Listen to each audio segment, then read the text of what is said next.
Un héros intrépide qui ne connaît pas la peur. Un combat contre un dragon. Une jeune femme endormie depuis longtemps, réveillée par le baiser d'un inconnu. Une épée magique.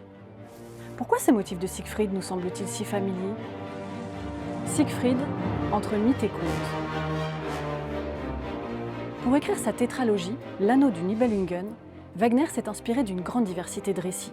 Des légendes germaniques, comme la chanson des Nibelungen, mais aussi des mythes scandinaves, issus de l'Edda poétique ou de la Völsunga saga.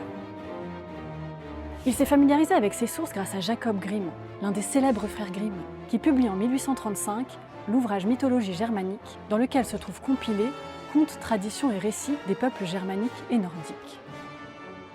Pour Siegfried, le troisième volet de sa tétralogie, Wagner mêle ses sources à un autre texte collecté par les frères Grimm, le conte de celui qui partit en quête de la peur. Il écrit ainsi à son ami le compositeur Théodore Hullig. Ne t'ai-je pas déjà parlé d'une histoire amusante?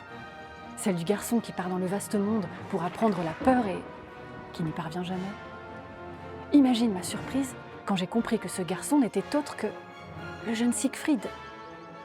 Si tous ces récits légendaires à l'origine du cycle wagnérien se font écho, c'est parce qu'ils sont hérités d'une longue tradition orale. Ils ont circulé pendant des siècles avant d'être fixés par écrit au XIXe siècle.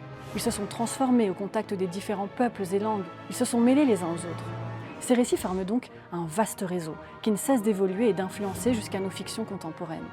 Alors, la prochaine fois que vous regarderez Game of Thrones, Le Seigneur des Anneaux ou La Belle au bois dormant, pensez aux aventures de Siegfried, le héros de Richard Wagner.